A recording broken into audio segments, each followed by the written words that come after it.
What's up, you lazy, entitled, basement-dwelling millennials, bootstrapping boomers, apathetic Xers, and goddamn Gen Z kids today? Today we're taking the boot out of the mouth of modern country music. We've got Bryan Andrews, a Heartland country singer who's riding notoriety on social media, has topped 3 million followers from what I can tell. I hope I'm not underselling that there. But not only because of his music, but because of a message you probably wouldn't expect to hear from somebody who looks like they just stumbled out of a Billy Ray Cyrus concert when mullets were cool the first time. Uh, so You didn't know this was going to be a roast, did you, Bryan? That's fucking hilarious, dude. It's not a podcast interview. It's just a roast. That is so fucking that's number funny one. shit, dude. the first question I really got to know, the most important one, is do you own a set of pit vipers? Because I haven't seen you wear them in videos, but I feel like you've got a set somewhere. Fuck no, dude. Fuck no. I used to fucking wear Oakleys all the time, and I even got tired of losing those, so I just started buying, safety glasses and cheap shit. sunglasses. Pit vipers are like the big sunglasses now. Yeah. The one that makes it look like you're really comfortable saying the R word. Yeah, dude. Those are the fucking, like, I don't know how they got to become so redneck either, but they look so, like, high school.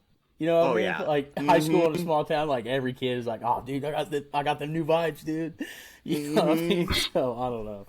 I'll never so go bad. That's consumerism at its best right there, you know? Oh, It really is. So anyway, in all serious now, I guess kind of just the overview. Where are you from? How did you get into music? Just kind of tell us who you are. Who is Bryan Andrews? Yeah, so I am from Carrollton, Missouri. I still live in my hometown. I moved here when I was like 8 from Idaho. My parents wanted to live in the mountains for a while, but my dad's from here and my mom's from like an hour north of here or whatever. And they met in college, and they're both music teachers, so that's kind of how I got started in music. My dad was a high school band director at the high school I went to, and my mom is was the choir director there. She just went to a different school, but when I was in high school, she was my teacher as well. So that's kind of how I got started in music. And then I went to college at the same college that my folks went to and met at, and went for music education and music performance. What college is that? University of Central Missouri. Okay. Yeah. That's where you got your liberal indoctrination.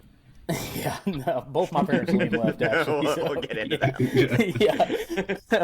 Yeah.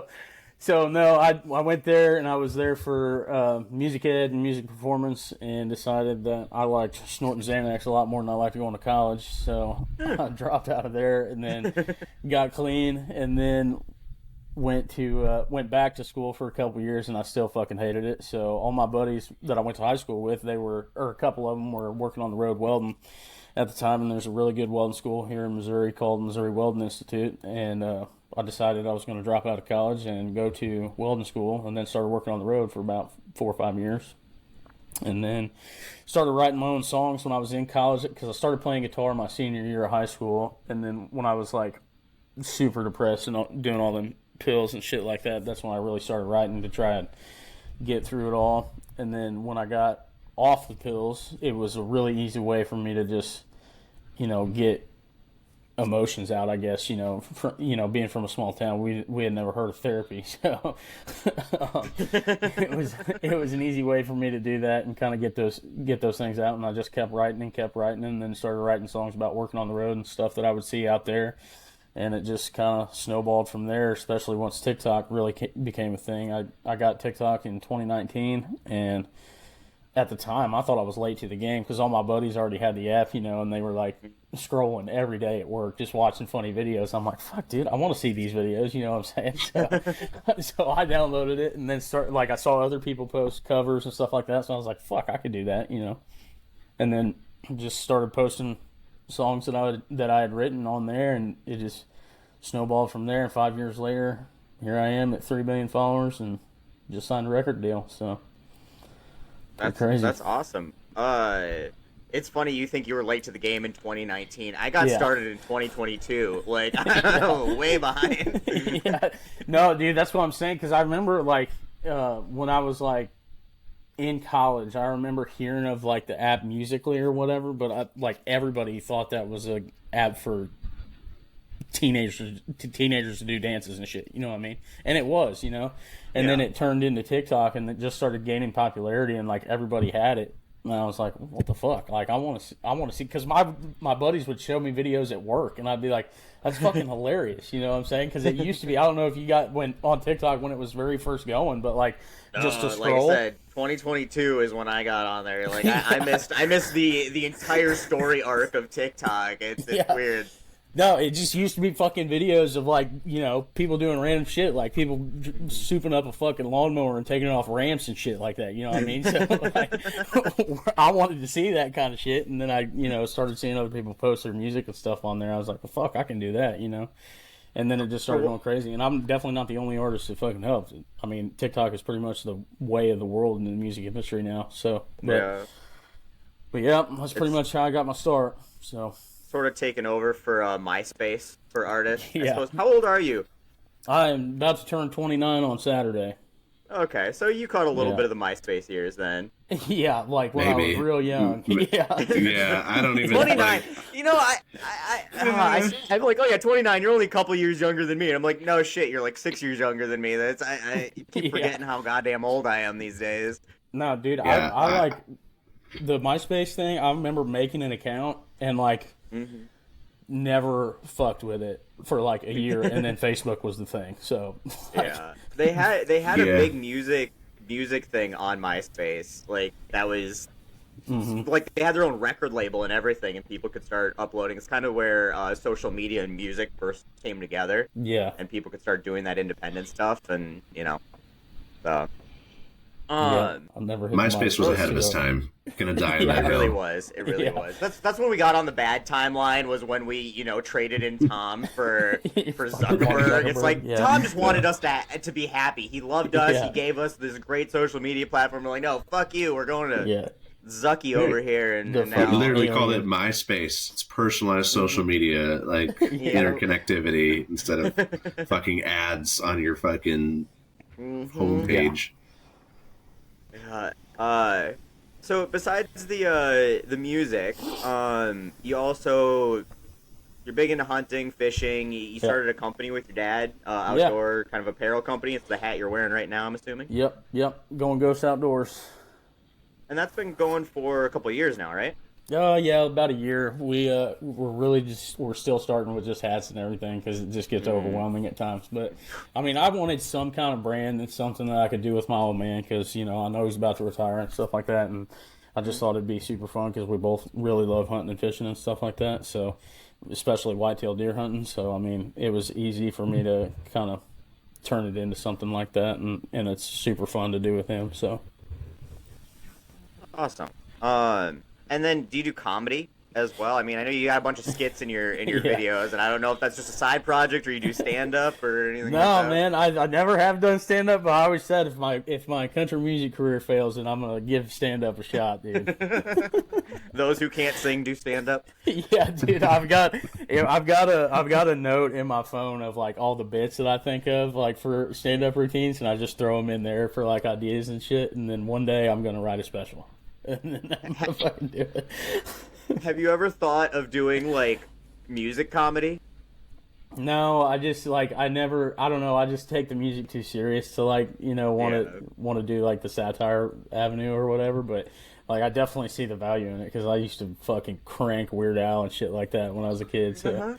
I mean, you don't have to do the whole thing, but you could come up with one every once in a while here and there. Just who's the fucking shit? You could go full Bo Burnham and just like make funny songs and then like write a dialogue, Yeah, for sure, dude. And then like I remember, I still don't know his name, but the fucking dude who used to do the "Your Boyfriend's a Bitch" song, you know that?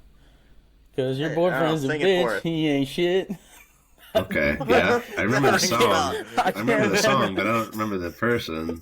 Yeah, dude, I can't remember who the fuck that is, but like I remember we used to fucking look that shit up on YouTube when we were kids, like we'd go to our parents' houses and we heard it one time and we were like, bro, you gotta check this shit out, it's fucking hilarious, we're fucking 14 listening to that. Is it Tyler Cassidy? No. Maybe that's who it is, I don't know. Your boyfriend. Spotify's got a link here. This is interesting. I mean, I don't know if this dude's a good guy or not. I'm just saying that's just a that's just a playlist from some random person. All right, we're good. We're good. Talking about being canceled, right? Dude. So it's funny because your skits, when I was writing up this outline and I was going through everything, and like there's so much shit, and I'm like, I can't tell if this is a bit or if he's being serious. Yeah, bro. On so many of your fucking videos, and one of them was the record deal. I wrote in about the record deal because like you did bits about getting this record deal, and then I watched your bit about where I was about to come on the radio. And then it didn't. You're like, fuck country radio, and you just played the song anyway. And it's like, maybe he's just being a smartass and he didn't actually get a record deal. And I'm like, so I'm leaving it out. But now that you said you did get a record deal, yeah, and I'm not going to look like an idiot asking you about your big record deal that you didn't actually get and it was just a bit. Yeah, no, like, it's fucking, it's little shit like that. It's always been fun for me on the content side to, like, really play into, like, is this fucking real or not, you know, type of deal. And, like, I don't want to do, like, I don't want to make it so deceptive that it seems like I'm just trying to deceive people, you know, or anything like that. But at the same time, like, I think it's funny to throw a little bit of deception in there. And then, like, usually I'll play the bit out so long that people know eventually they're like, all right, this is fucking fake, you know what I'm saying? Right. So but no, it's fun, dude. That's the shit. Well, tell us about the record deal, though. Like, what's the? Because it's a real thing. See, you didn't play that one out far enough. You overplayed it the wrong direction, and I did think it was fake then.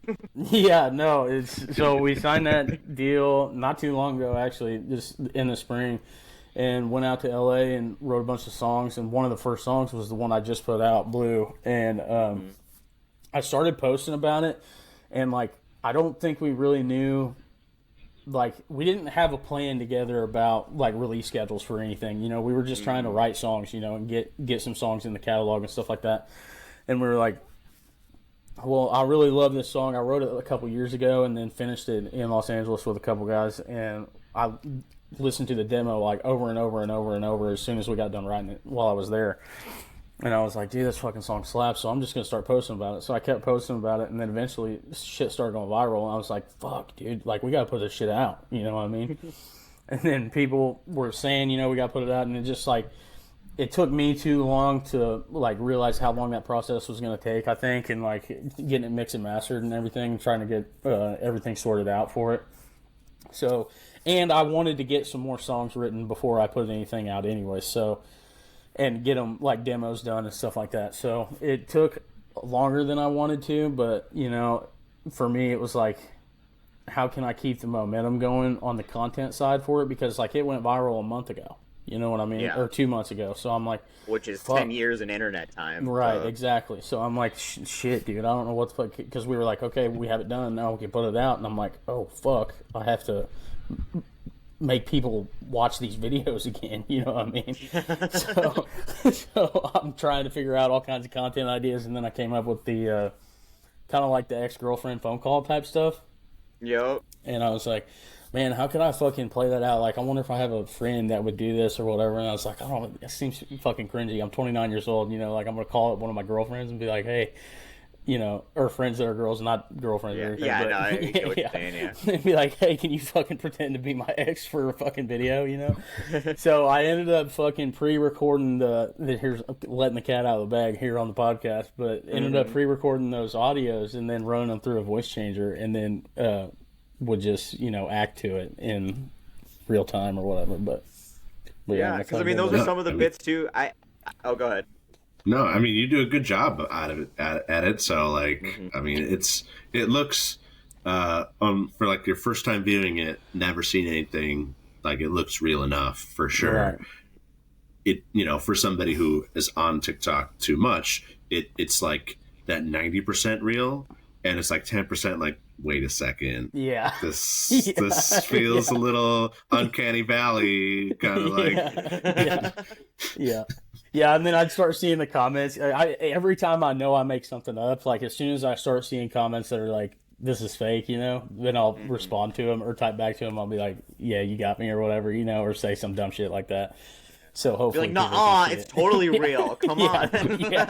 Yeah. Double down in the comments. Yeah. No, I'm not. Yeah. You know, when I then you tell can a go- lie, I can say that it's a lie. So Then you can make an apology video. You know, if you just keep doubling Yeah. down and like berating Yeah. people in your comments, you're like, I'm sorry, it was fake. yeah, dude, I thought about that and I was like, man, it'd be so fucking like cringe of me to do that, but it would be fucking hilarious, you know, to like make an apology. I lied to you guys, man. I've never had an ex-girlfriend. I've never even had a girlfriend. You know? Like shit like that. So, Dude, yeah, that'd be a I thought it was so masterclass in TikTok, honestly. Like, I'm done. we just laid the plan out, so anybody watching this won't be in on the joke, or will be in on it, so it won't be as funny. But like, you could wreck TikTok doing that, man. I'm sure. No, Well, that fake apology tour, just right on. Right. Right. Yeah, sometimes I feel bad for like, you know, making videos like that because I know some people do fall for it. You know what I mean? And like, sometimes I feel bad, but then I'm like, man, there's artists that fucking create literal fake real world drama for Right. album releases. You know what I mean? Yeah. So like, and like, I don't have millions of dollars for marketing, so I'm gonna fucking do whatever it takes to get my music heard. You know what I mean? It's fine. You know, you can break the brains of millions of Americans even more than they're already broken, and you know there'll be no consequences. Surely. Oh fuck, dude. Maybe I will make an apology video now that you put it that way. So, But, like, obviously, because I was gonna bring up the bit stuff anyway, and you kind of brought it out on that one in particular, which it kind of becomes obvious, you know, if you have more than Right. 3 functioning brain cells that you break into song at the end of it, you're not Yeah. doing that as like Yeah, it's not real. That's At where that it point. fucking is like, okay, what the fuck, you know? Like, this can't be fucking real. And I feel Just like had if it you- ready to go. I'm just like Yeah. planning this out, and I'm just gonna start singing right at the end of it. Might be a little Oh, fuck. staged. I don't know. But yeah, honestly, that makes me feel better that it's like that obvious, you know? Like, Well, it 'cause I should feel like be. it's, I mean- yeah, like I feel like it is too. But sometimes I'm like, You've Wait, met people- people on the internet, though, right? Yeah, There's some yeah, dumb motherfuckers out there. Okay, yeah, dude. Yeah, it's pretty much the Yeah. lowest common denominator on the internet for sure, Yeah. especially the comment section. Oh my Yeah. god. Oh yeah, dude. Well, and like a lot of times people watch like 4 seconds of a video and then just like comment and scroll without ever like getting to the end or the punchline and just be basing it on completely without any context as to what the actual video is about. And, Right. you know, so fuck them. If they're dumb enough to fall for it, that's on them at that point. Yeah. But like obviously, music should have. You were talking about how, you know, music was your therapy, and I'm assuming that all of this has some grain of truth in it. Then, Yeah. So how much? I mean, like, is this just?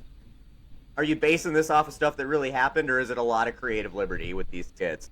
No, I wrote that song like, I mean, with the skits and everything. Like when it comes to the music, those are basically all real world experiences that I've either had or saw firsthand from someone else in my personal life. You know what I mean? So with the content and stuff like that, most of the skits and everything, like especially when I used to do the blue collar skits and stuff like about welding and stuff like that, that's all shit I've seen on a job site. You know what I'm saying? But like, Did they for really me- have a sober October they tried to get you to sign? Yeah, we did do fucking sober October one time, dude. No fucking way. I swear to fucking God, I did it with one of my other buddies because everybody else fucking quit doing it. And then we did the next year. We did fucking dry January, dude. It was What is wrong not with cool. you? I know, not fucking cool. But we did it, and fucking, I don't know. Every once in a while, I'm like, dude, you should probably, start taking your health serious. You fucking fat idiot, like every time I'm like fucking 3 days in, I'm like, fuck, dude, I want to go to the bar like right now. Yep. So- Hey, I pat myself on the back when it's been like 3 or 4 days. I'm like, man, I've made it a long time without having Yeah. a drink. I Yeah. deserve a drink to celebrate Right, yeah. that I've made it to Wednesday without drinking. Right. No, dude, I just like I feel the same way. But I mean, it's like in the content and stuff like that. There's always a time to be serious and stuff when it comes to the music and everything too. So for me, it was like I want to have as much fun with it as I possibly can. So I mean, doing the comedic stuff for me is just showing my personality along with who I am as an artist. You know what I'm saying? So it's all for content wise for music and stuff like that. There's a lot of people who are like, oh, I didn't want to be an influencer, I just wanted to be a musician and stuff. And for me, it's like, well, in this world, I've never known anything different. So to me, it goes hand in hand. You know what I'm saying? Right. Like, so I've never really hated making content. I enjoy making content because when I first started, I didn't have any music out, so content was all I fucking had. You know what I mean? So I just got good at that first, I guess. But I mean, well, honestly, I think that's one of the things that's made you, arguably one of the more successful. Up until recently when you just got signed, one of the more successful, I want to say, social media only artists. Is that fair to call you like a? Yeah. Like that's kind of where you got your notoriety from. Oh, absolutely. Because like even the people who get big on social media because of one song or whatnot, like you can't be putting out enough music to stay relevant in the social media sphere. Like because it requires at least weekly posting, if not daily posting, and either. Unless you're Jesse Wells, who somehow manages to write a brand new song every other day about something super relevant and on point, not every man is him. So, like, you have to have something else. Otherwise, you're just, again, I mean, what you've even been doing with Blue is it's the same song played over and over and over again. And it's like, cool. A lot of the artists that I've followed because I really like the music the first time you hear it, and then it's like, all right, I've seen 10 different videos of you singing the same section of the same song, and I'm almost ready to unfollow because I just don't want it coming up on my For You page anymore. So I think that the content creation, the skits, the even playing into the music part of it, so it's something different even when you're promoting the same song, is probably helped a lot with the relatability and the success of the music portion of it.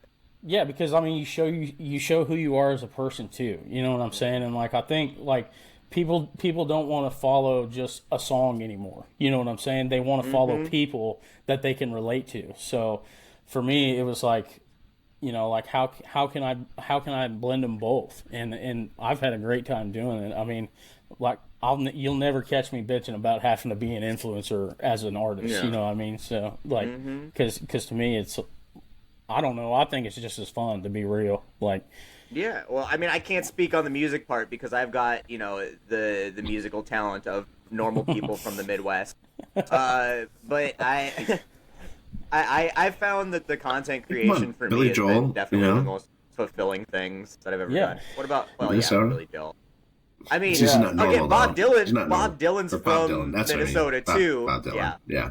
Bob Dylan, but singing and keeping a beat, let's be honest, Bob Dylan struggled a tad, Like, I could probably sing and keep a beat as well as Bob Dylan. I don't have the songwriting abilities that he has. No, I think that's the thing, dude. It's like music can be super serious and a song can be super serious, but like the emotion somebody feels when they listen to a song is up to them, not you. You know what I'm saying? So I mean, you can do all you can to just be a certain lane, but the listener's going to listen to it the way they want to listen to it. You know what I'm saying? So for me, it was like I'm just going to be myself and try to promote this music the best way that I know possible and create the best content that I know that I can. And if it works, it works. If it doesn't, then I'll try something different. No. Speaking of trying something different and your label, obviously a label adds a lot of different aspects into making music. You have more resources, hopefully, more reach, but then also more restrictions, more people who have an opinion on how and what you should be doing. And where do you see your music going from here? What way would you like to see it go? What way do you think it's going to go? What kind of things would you like to do new and change? Yeah, I think for me, like I was when I first started, especially, I was like, fuck record labels type of deal, and like, I still you're never going to catch me licking the boot heels of some major record label. You know what I mean? Like it's not my style, and they've done a lot of people dirty. So I'm not going to speak to anybody else's experience, but at least for me with the people I'm working with now, it's been a great experience so far. And for us, I think the main goal is to just put this shit in the fast lane and ride it till the wheels fall off. You know what I'm saying? So as far as like the music goes, just make the best music we can make. They have put no restrictions on me whatsoever when it comes to like saying what I want to say, even especially content wise, they're like, hey, do whatever the fuck you want, you know what I mean? So it was kind of like a if it ain't broke, don't fix it type of deal, and they kind of just let me do whatever, you know, and if they you know if it works, then obviously they're gonna like it anyway. So as far as like being receptive like that, they've been awesome so far, which is I think not everybody's experience with major label or with labels in general. So I've been thankful for that, and that's why I ended up signing with them in the first place. But you know, it's been a great experience for me because I feel like I don't feel restricted as an artist. You know, even with Blue, you know what I mean? Like it wasn't anything like crazy. It wasn't innovative or anything like that. It's a fucking breakup song. You know what I mean? Just like a million other people have written, but. Like as far as the creative aspect of it and the ways to present it to people on social media and stuff like that, they were like, well, what are you thinking? And I'm like, well, this is what I think will work. And they're like, great, try it. You know what I mean? So I was like, all right, fucking sweet, you know? So, and they do a great job of like, if I'm stumped on content ideas, you know, for a song, I would be like, hey, I'm having trouble coming up with some ideas for this. Anybody got anything going? And we have a group chat, and they'll just spitball ideas at me, and I'll take it from there. So, which is super fucking nice, you know what I mean? So, are they going to be putting together like tours and stuff then for you as well now through the label? Yeah, hopefully. I think the main goal right now is to try to just get as much music out as we possibly can, you know, and try to get as many eyeballs on it as possible, and then hit tours, you know, when that all comes naturally and stuff like that. So. For me, my biggest goal is to really get my biggest songs out there. You know, like my best song, because I feel like I'm writing my best music now for fucking sure. So, like by miles. So to me, it's like getting the music out there and then getting the listeners up. You know, growing the fan base as much as possible, and then hitting the road as much as I possibly can. So, like, Blue, you said is something you wrote years ago at this point, right? Yeah, 2 years ago. And you say you feel like you're writing your best music now, I'm assuming kind of with some help of the label and whatnot. Do you think is it going to kind of continue in that style? It's still a very modern pop country feel to it. Do you think you're going to be changing that up at all? What's your plan? Like, what do you think is the best music, obviously evolving and going forward? What's that going to look like? Yeah, I think it's a major... one of the biggest priorities is having versatility in the studio and stuff like that. So for me, you know, like that song was definitely in the pop country lane, and which was kind of new for me, to be honest. Like on past releases and stuff like that, I've really leaned into the rock side a lot more. And you know, we just like one song I've written sounds like a fucking 90s Toby Keith song. Yeah, and I love it, you know what I mean? And then, you know, we've kind of leaned into the more ballad type of stuff, like rock ballad type stuff, with some other things, and then a couple more songs up that pop country lane, because I mean, I like it as long as it's got real lyrics. That's where I really am okay with whatever it sounds like, but and storytelling and stuff like that. But when it comes to like the sound or whatever, just whatever, to me it's always been whatever's in the studio that day is the sound I want to go with, because I want to stick with what is flowing through that room at that moment, you know what I'm saying? So, but I mean, I love the pop punk era of my life, so that I lean into the rock side so fucking much, so it's hard sometimes to call myself a country artist. But I really liked your "Taking Country Back" song. Like that has some pretty awesome, like kind of rock guitar, but still country a little bit. Like, I like that vibe. Yeah, the outlaw type, you know, rock style shit. You know, like that was like that song was almost satire too in a way, because it was like, you know, like we're taking it. Or we said like the whole premise of the song was taking country back, and it was a fucking like rock song, you know.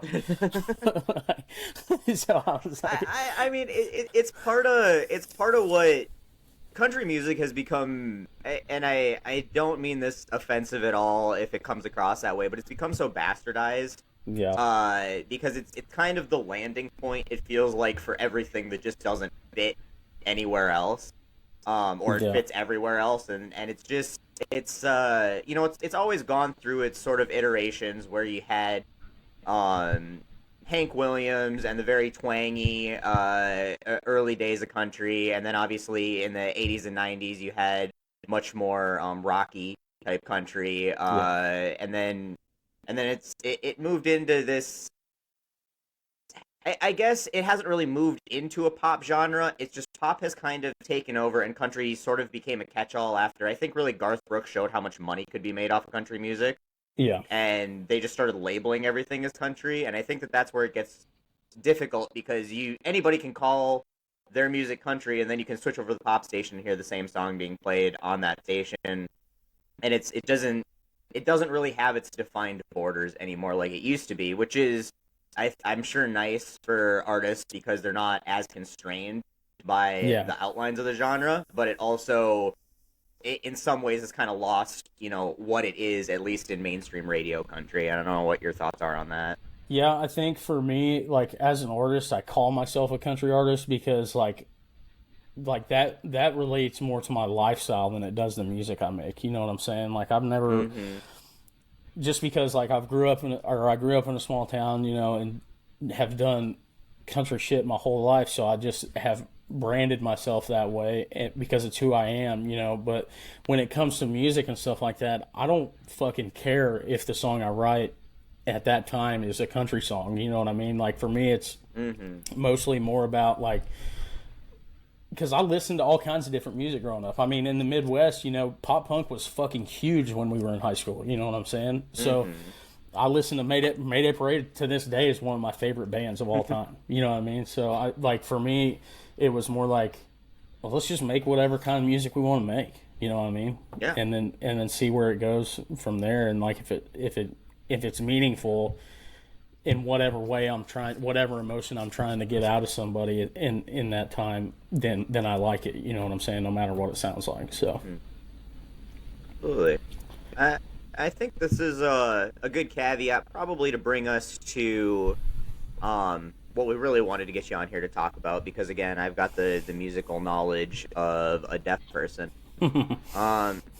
But politics, some of your songs touch on political issues, but it seems like your public presence is far more political than your music even is. Yeah. And I that's gonna change.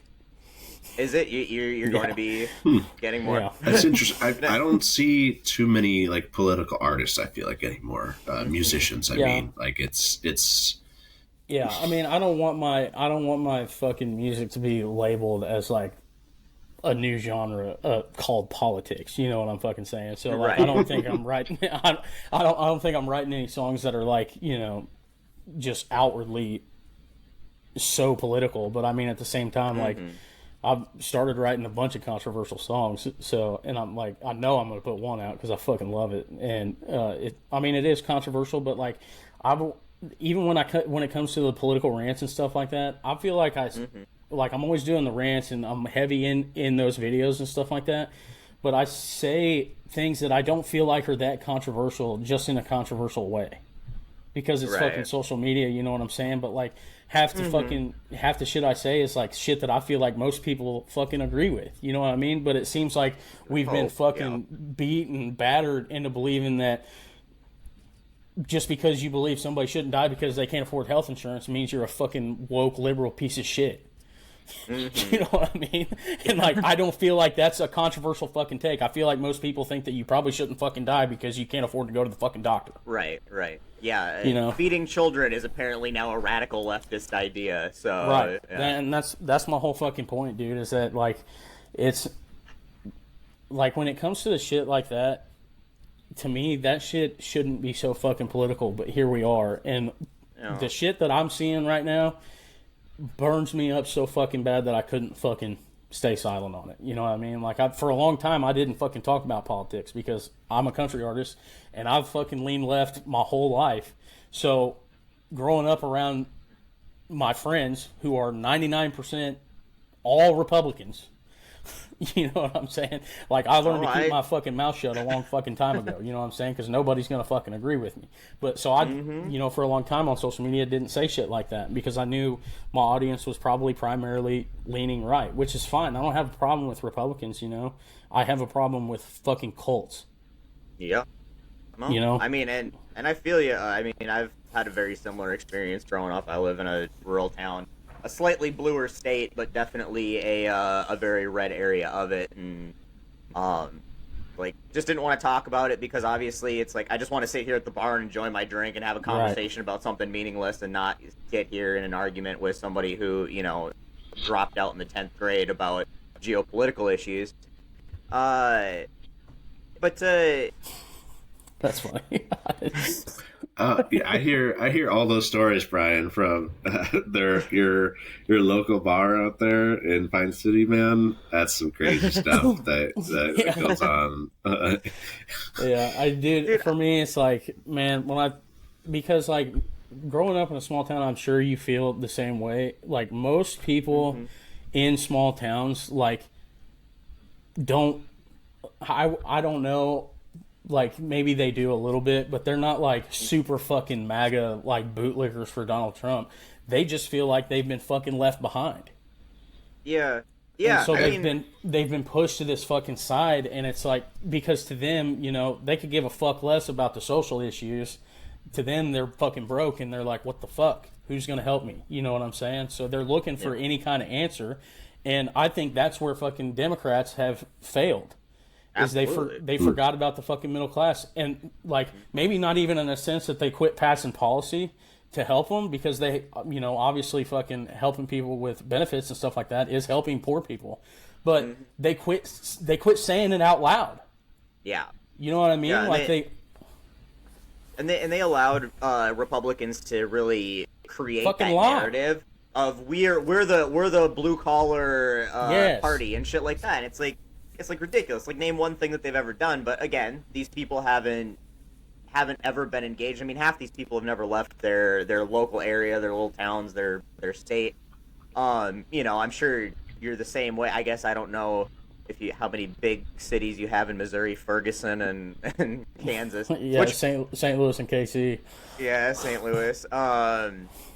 Which honestly is probably some of the scarier cities in the country, but like, people around here, you know, one breath they're like, "Oh, I ain't gonna live my life in fear and wear no stupid mask or nothing," and then the next minute it's like, if I don't have, you know, if I'm not strapped, I'm not even going to the cities, and I lock my door. You know, it's fucking a war zone down there. And I'm like, where the fuck?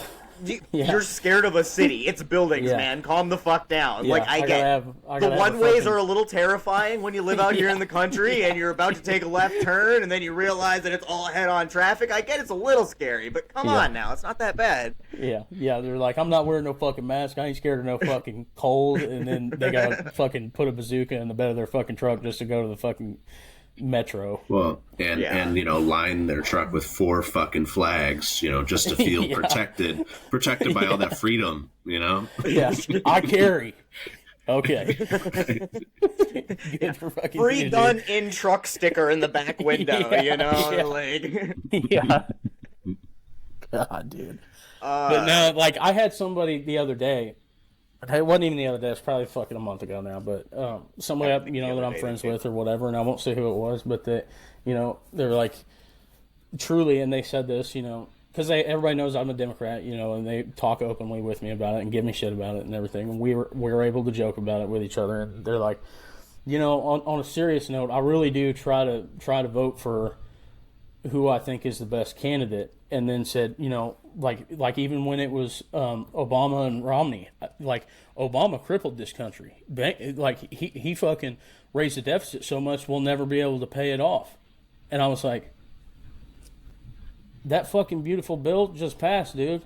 What the fuck are you talking about? That thing fucking raises the deficit more than any other fucking administration ever has. Yeah. So, like, what are we talking about? And if you go back through it, Reagan doubled the deficit. First president to do that. First president to get us over $1 trillion. You know, Bush fucking tripled the deficit. Baby Bush did.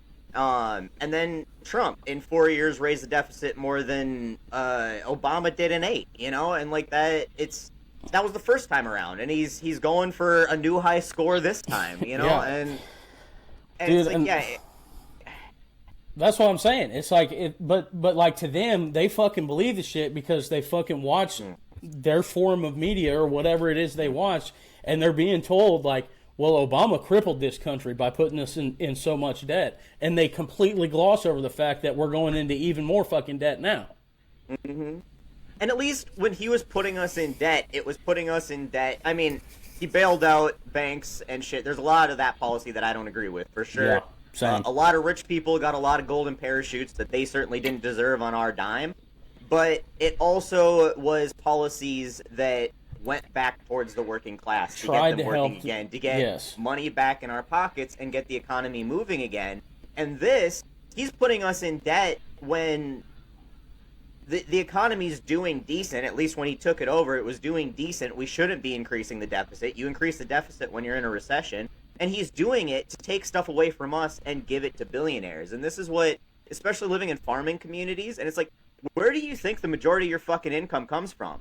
Yeah, it's dude. the goddamn government. Like, this, you survive because the government helps you survive. Otherwise, some big company is going to come up and buy up your farm, like they've done for all these years under all these other Republican policies. And he did this the last time, and we had to bail him out. I mean, they all got their welfare check when his tariffs fucked them the first administration. And it's like, you lived through it. It's not even like you got to take our word for it. Just look back at what happened to you 4 years ago, 5 years ago. Yeah, I mean, that, like, we've seen it, you know, like, even now, 7 months into this presidency, I don't know about y'all, but I know he keeps fucking saying on Twitter that prices are going down, but I ain't fucking seen it. Fucking... Not when I go to the grocery store. Here's the thing that I think has been just the easiest, the two things that have been the easiest thing to show just how expensive stuff has gotten is dog food. Prices keep going up for dog food and the bags keep getting smaller. And then going out to eat. And the going out to eat thing, because to be fair, in all fairness, like the shrinkflation thing started happening before he came on, and that was the first place I really saw it was dog food. But the going out to eat. Around here, it used to be my wife and I could go out to any of the bars around here. We could both get a meal, a few drinks, and it was $50. Right between $50 and $60, right in that range, every single time. Now, can't do it for less than $70. Same exact restaurant, same exact, eating the same amount of stuff. And that's been in the past. It's been since he's taken office. And it's like, how do you not see this? Like, how can you not understand that you're paying this every time you go out? We go out to the bar together. It's not like I pay that close of attention to my bill, but we've gone out and it's just kind of the price around here. 4 or 5 drinks for the two of us and a couple meals. It's $50. That's what it used to be, and now it's $70. Yep. I mean, dude, it's no that, like, we have a restaurant in town, and they said in 1 year the price of chicken that they get from whoever their food supplier is has doubled. Mm-hmm. In 1 year. Yeah. So, like, that's where I'm saying, like, restaurants are losing money, and I'm, like, I can't see, like, even one of my buddies today fucking made a tweet and was like, Pete Hegseth's doing phenomenal. Like, brother, that dude fucking tweeted or fucking sent fucking war plans to a fucking reporter, and then last week just fucking shared a tweet of some video of some guy saying that fucking women don't deserve the right to fucking vote. What are we talking about? Mm-hmm. Like, how in what fucking world is that doing a fucking phenomenal job? You know what I mean? Like, I can't get behind this shit. And I, like, dude, I feel like I'm pretty fucking center. I definitely lean left on a lot of issues. But, like, when it comes to fucking how I live my life and when I look at politics as a fucking whole, I feel like I'm pretty center because I grew up around people who think differently than me. You know what I'm saying? Mm-hmm. So I'm surrounded by it all the time, and that influences your way of thinking. But fuck's sake, I can't get down with this shit. No, and I mean, and that's why I finally started talking about it, because I can't fucking watch this shit, and I can't, because there's no fucking way y'all believe this shit. There's no way. No. There's no way y'all fucking look at this shit and you're not like, fuck, dude. You know what I mean? Mm-hmm. Well, the thing that I think is the best is, like, if you ask that same person, hey, what would a good Secretary of Defense do for the United States as just, top 5 responsibilities? They wouldn't be able to come up with a single fucking thing, because a normal person doesn't need to know what the Secretary of Defense actually does, what their job description actually is. But when you say, oh, they're doing a great job, it's like, you don't even know what a good job looks like. You don't even know. Like, I don't even know. And I fucking am in this every day. I couldn't even tell you, like, what's the top 3 things that the Secretary of Defense does. I don't know. Right. I just know that drunk texting war plans to reporters is not in that list of things. I'm Well, sure and it's that's, not. and I'm that's sure the it's thing. not. That's the thing too that frustrates me so much with it is that if you just changed the letter in front of the name of the politician who was in office to a D and everything else remained the same, these people would be losing their shit. Oh, dude. Like we've seen them lose their shit over make-believe stuff. And that's a quarter of this. They lost their shit because Obama wore a tan suit and Michelle Obama had a sleeveless dress, Yeah. And then it's like fucking They were got just a porn jealous of star her in the office biceps, now. Like they were just like, right? I wish I could hit the gym like that. But that's the whole thing is it's like I can't take you seriously when you have no consistency in your morals and your ethics and your ideologies because it's whatever your team is doing is great and whatever the other team is doing is horrible, and you will adjust your worldview to fit that narrative no matter what it is. Exactly. And that's like the thing. And they're trying to do that right now with the Epstein files. Is like, oh, well, Bill Clinton's in there too. You know that. I'm like, yeah, I don't give a shit. I don't have a Bill Clinton hat and a Bill Clinton flag and a Bill Clinton bumper sticker, and I don't need to get rid of all that shit if Bill Clinton turns out to be a fucking pedophile. Send the motherfucker to prison where he goddamn belongs if that's the case, Yeah. No, I fucking completely agree with that shit, bro. Like, that's my whole thing. It's like, yeah, dude, like, I definitely don't like Donald Trump, and it's not a fucking secret, But, like, and, like, most of the time, when it comes to elections and stuff like that, I support people with a D in front of their name. Mm-hmm. So that is what it is, and you can fucking fault me for that if you fucking want to. But at the same time, like, you're never going to catch me wearing a fucking Bernie Sanders t-shirt or a Joe Biden t-shirt or a fucking Barack Obama hat. Never, not once. You're never going to catch me fucking doing that. Yeah. So these are our employees. They work for us. They are just like you wouldn't go hire somebody and then I have bought some stuff though. Like I bought like during like the primaries, like the Democratic primaries for president. Like I'll buy like a shirt or a hat. But I won't wear it after the primary's over. Right. And like it won't be my personality. I'll just be like, yeah, I like this guy's policies. So like, sure. I would wear a Bernie t-shirt for sure, but I'm not going to sit here and say like everything that Bernie Sanders ever does and says is like the best thing until he contradicts himself. And then that's the new best thing. Like I wouldn't sit there and do that. Like I'd just be like, yeah, Bernie has some good shit. He knows what he's talking about. Like he cares for Americans. And there's nothing you can say that like makes that not true. Mm-hmm. Yeah, and there's a slight caveat to campaign merch when it's during a campaign. Like if you're actively supporting a person running for office. They did this for 4 fucking years when he wasn't president. They did it the entire time he was president. At least they're kind of starting to calm down a little bit on it. But like alone and shit. It's all made from fucking China. Yeah. Yeah, buying Trump fucking steaks. What are we talking about, dude? Oh my god, so dumb. That's what you can't imagine. I can't understand how people don't understand like how much of a con man he is, because literally everything he's ever done is about just promoting his brand, and is not actually a good product at all. Why do you think he's had like 10 businesses completely fail? That's just like Trump Steak, Trump Airlines, fucking a casino. How do you bankrupted multiple casinos? Like how the fuck do you bankrupt a fucking casino? And they're like, yeah, that person should definitely be in charge of the economy. Yeah, and like the fucking thing that gets me so much is like we just saw that somebody asked the Supreme Court to strongly consider the Obergefell v. Hodges decision, right? Well, to me, like I'm looking at the comments of all these people who are sharing this shit, and they're being like, "Oh yeah, like even Republicans are coming out and saying, like MAGA influencers and stuff, or not MAGA influencers, but right-wing influencers are coming out and saying like, hey, this is not good. Like we should be fucking staying away from gay marriage and stuff like that." And then you look at the comments, and everybody in the comments is like, "Oh, this isn't the Republican Party. It's just one person. It's just one person fucking asking for that." Okay, well here's the fucking thing. It's not. Idaho, Michigan, Montana, North Dakota, and South Dakota have all fucking strongly urged the Supreme Court to overturn that fucking decision.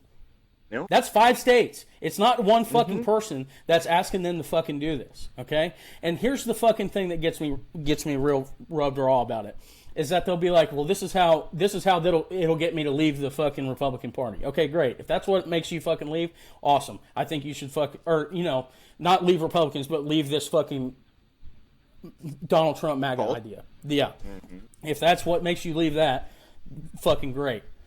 But the problem is that if that fucking Supreme Court decision gets overturned, you know what the first fucking thing they're going to all say is? Everyone that was saying, oh, we don't agree with this, they're going to be saying, well, we just gave it back to the states, how it should have been. We just gave the right back to the states so they could make their decision, just like they did with abortion, and they'll fucking ride along right with it. Yep. Absolutely. For sure. And that argument drives me up such a fucking wall, because it's like, the states' rights things, it's always only when it comes to oppressing people. Because right now they're happy to let Donald Trump run roughshod over states' rights when it comes to immigration. You know, like, they've got no problem if a state says, no, we want to have these people here and allow them to live their lives respectfully and have, you know, some sense of security. And he's trying to fucking send in the National Guard, and he's, you know, federalizing. Yeah. It's always only when it comes to taking rights away from people. And it's like, I'm sorry, human rights are not a states' rights issue. We had a whole fucking war about this, and it's always, you know, the Civil War was over states' rights. It's like, states' rights to do what? Right. To fucking own people. That's not a states' right. Exactly. And so, I think we got off on a rant here before I kind of got to ask my question about how you got to this point. You know, like, as another MAGA passing man, I'm always curious when I meet other people like this, is like, how did you grow up and avoid, growing up to use Trump flags as cousin mating calls? You know, how did you end up? Well, I'm not oblivious to the fact that we're influenced by people, especially at a young age and stuff like that, and so, you know, I'm not ashamed to say that most of my family leans left. Both my parents, I think they voted for Bush the first time, but that's the only time I think they've ever voted for a Republican in their lifetime. Don't quote me on that. I don't know for sure, but I'm pretty sure. I'm going to call them right after this. And if yeah, I'm surprised they didn't come screaming from behind you. You know, what the hell? You're slandering me? Yeah.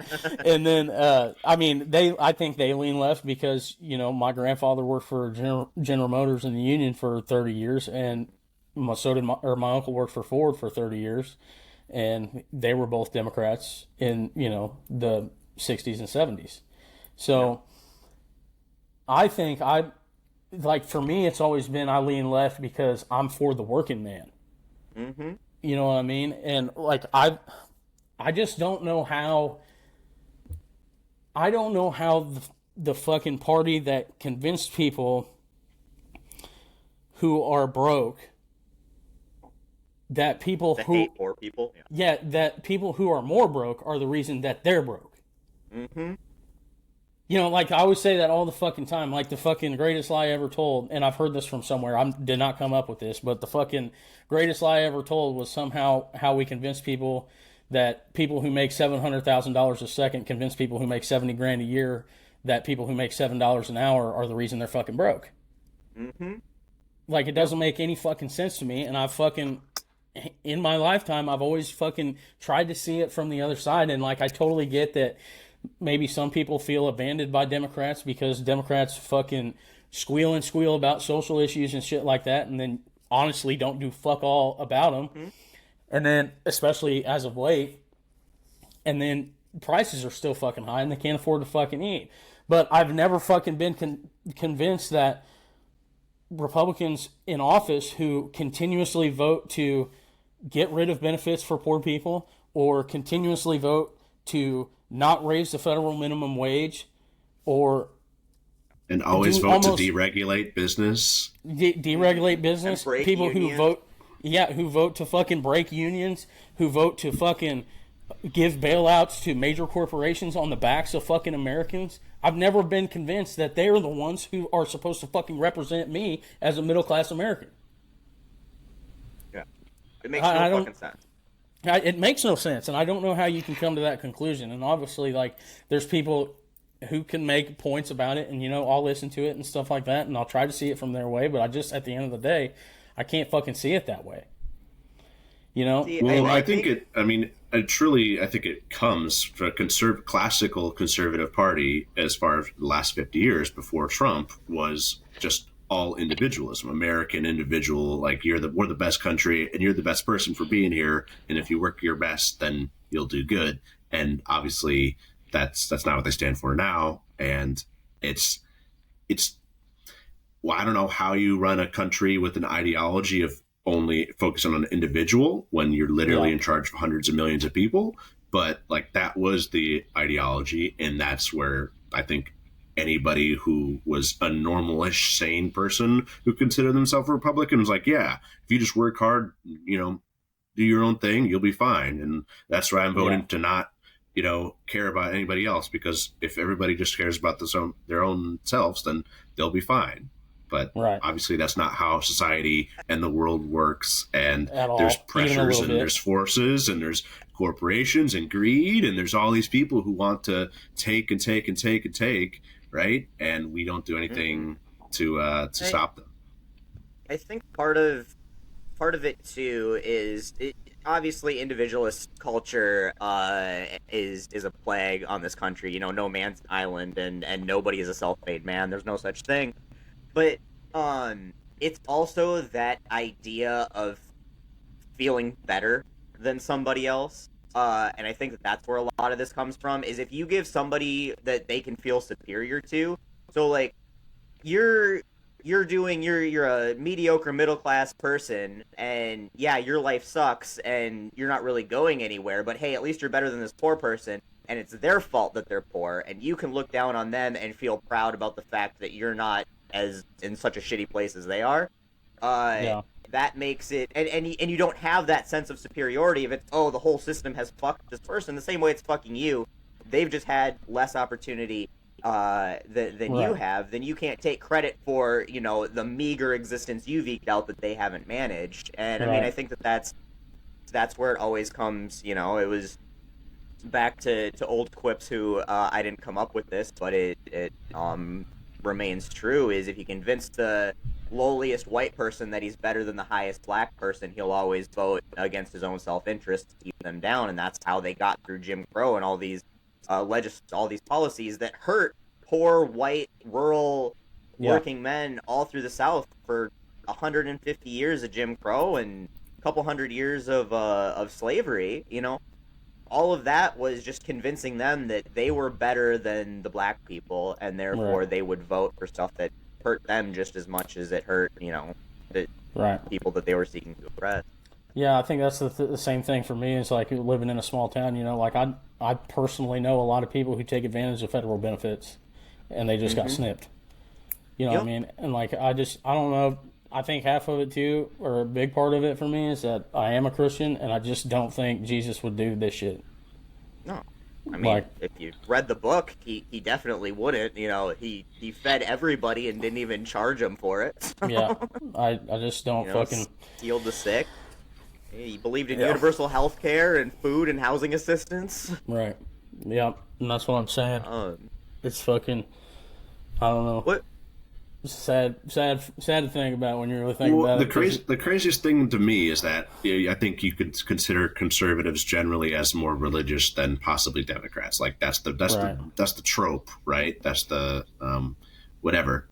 And yet somehow the cult of Donald Trump has superseded their Christianity and has taken over as a higher precedence than God, apparently, in their eyes. And I'm an atheist, so it doesn't even make sense to me to truly believe in the Christian God or Islamist God or Judaist God, but to have this to be more prevalent and take over more of your mind space than this God that you say is the thing that's all things is it is baffling beyond. I think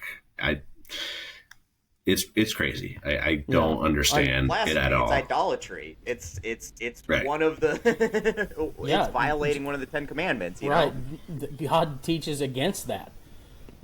You know what I'm saying? So for me, it's crazy, dude. That we're that it's that big a thing. And for me, it's mostly these people who claim to be so close to God, I think, couldn't be further from it. You know, I see people in my comments all the fucking time. They'll be like, "Oh, this guy claims to be a Christian, but he cusses like a sailor. He fucking does this, blah blah." Like, dude, okay, I'm not saying I'm not a sinner. Mm-hmm. That's the thing. I am. I fully acknowledge that. But here's the fucking problem. The people who are in this country who are claiming to be fucking so close to fucking God are white people who have power and want to use that power against people who don't have it. Yep. That's a problem. And it should be a problem to you as a Christian. Absolutely. And they want to use that power, or they want to use their religion to justify hurting other people. As a fucking shield to hide behind it. To hide behind every fucking shitty decision they make. Yep. If you want to go and say that homosexuality is a sin or abortion is a sin, which the Bible doesn't specifically address, and Jesus definitely doesn't address either of those things, and therefore you should be able to regulate that, but then adultery and all, you know, look at the president once again. 5 kids from 3 different baby mamas, and how many wives has he cheated on? All of his wives.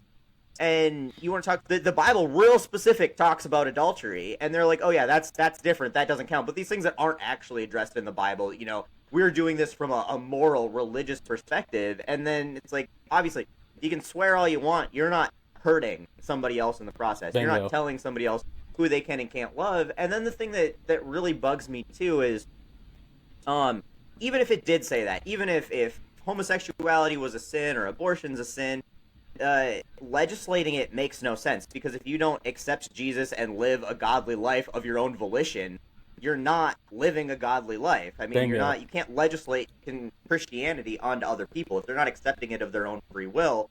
God gave us free will. If he wanted you to live the way that he told you, and he's all powerful, he would have just made it so you had to live that way. The whole point is free will. So legislating it makes no fucking sense from a religious aspect in my mind. Yeah, I completely agree with you. And the scariest thing about Donald Trump is the way that he's using Christianity to justify his actions to his followers, which is essentially giving him even more fascist-like authoritarian powers than he would previously have had. And, you know, he just keeps breaking barriers of just how much more power he can grab. And we're not even remotely close into his term, you know, his 4-year term here. And he's just going balls to the wall. I'm the supreme ruler, basically. And, you know, God said so. Like, this is crazy. At the end of the day, your Christian morality falls apart when you fucking talk about how you're standing up for your morals when it comes to abortion, but then you fucking don't say a goddamn word when they cut funding for cancer research, or when they cut funding for fucking SNAP benefits and health insurance for fucking poor people. Yeah. Yeah, I mean that's the starkest example. Yeah. Yeah, you're pro-birth. You're not pro-life, and I'm fucking sick of you hiding behind Christianity to fucking say that you are. Absolutely. So we talked about this a little bit as, because you've gone on a lot of these rants online, like everything that we're talking about right now, you've made videos about. And you said you kind of held back for a little while, obviously, being around, because obviously your audience and the people you live around, you know, bleed Bush Light and probably picked up their prom date in a rusty 1984 IROC. And you haven't... You haven't held it. Hey, I'm just thinking of all the people. I'm just thinking of all the people that picked up or that came to prom and fucking showed up in Grand March in a tractor or some bullshit. Right. I was going to say the Camaro. That's even a better car than I think most people did. Yeah, I took a Chevy Silverado one year, and then took a Pontiac, 67 Pontiac GTO one year. Oh, I mean, that's pretty cool. That's pretty Pontiac sweet. GTO is a pretty badass car to show up prom in. Yeah. Every time for me was in a pickup. It was always a Silverado. A few different ones, but always a Silverado. Yeah. But since you've kind of decided to use your platform to speak politically. What's the reception been like, considering that, that's kind of your audience? Yeah, I think overall it's been great. Like, just because, like, I don't think it, like I said before, I don't think it's that controversial to stick up for fucking human rights. You know what I mean? Like, I think even at the end of the day, behind a fucking phone screen, people who vote for Republicans or consider themselves Republicans, at the end of the day, even they think to themselves, like, yeah, it's not enough for me to, like, hate this guy because he's saying that like, kids should be able to eat. You know what I'm saying? So Yeah. I think that, like, at the end of the day, when people see it, it's not that big a deal. To some of them it is. I lost a good bit of followers at first, but I mean, I don't give a fuck. You know what I'm saying? Like if we can't find common ground that people shouldn't fucking starve, then I probably don't want to fucking sell anything to you anyways, or like have your support, Yeah, and it's crazy because, we've spent a lot of time talking about the morality of these issues, but we've also spent, I would say, almost even equal time talking about the economic value and the loss that we're incurring as a country by not helping these people become self-sufficient and just better off. Like, we all lose out truly economically by not taking care of people on the front end. It's like we're doing this lack of preventative care thing, like, full American. Like, we just can't do it at all. Never even thought about it. Yeah, the selfish thing to do for all of us is to take care of our neighbors. Like, if you just look at it purely as what is going to benefit me the most, taking care of your neighbors is going to benefit you the most. Because this is the thing that I don't understand is, like, people have to have a place to live and food to eat, and they have to get health care. And if you don't make sure that these things are provided for these people in some sort of accessible, affordable fashion, they are going to have to get it someplace else. And that's either going to be in crime in your communities, or that's going to be on welfare and social programs, or it's going to be waiting until they're so sick that they go to the ER for a bill they can't pay, and then that's going to come out of your health insurance premiums. And it's like, no matter how you look at it, it's more expensive, and it's going to cost you and your society more to make sure that your neighbors and your community can suffer, rather than just taking care of them and then keeping more money in your pocket and prospering more economically. And then just on a productivity side, people work harder and are more productive and contribute more to the economy and society if they, are fed and housed and don't have to worry about where they're sleeping and where their next meal is coming from, and if they can go to the doctor, it doesn't make sense to me that, like, even on a completely selfish basis, taking care of everybody else in the community makes more sense. Right, I completely agree, dude. And, like, I think it stems from this, like, this sense of, like, especially for people in a small town, this sense of, like, well, fucking, I did it, so you can fucking do it too. It was hard for me, so if it's hard for you, then I'm sorry, but fucking pick yourself up. You know what I'm saying? And, like, that's true to an extent. Like, everybody goes through hardships and stuff, but at the same time, like, dude, you can't fucking not tell me that sometimes you don't think that you might be better off than someone else in a situation that literally didn't have a fucking roof over their head when they were 8. You know what I'm saying? So, like, for me, when I started using my platform for that stuff, it was, I don't even want to say scary at first, because at the same time, I was so fucking mad about everything I was seeing that I didn't really give a fuck anyway. But when I started posting about the shit, but, like, it was, like, when I started seeing the lack of humanity, especially when it came to the immigration stuff, like, man, it's one thing to fucking talk about, like, people coming here illegally, and stuff like that, and to say we need strong borders and stuff like that, but it's another to just fucking purely fucking hate people in your heart. You know what I mean?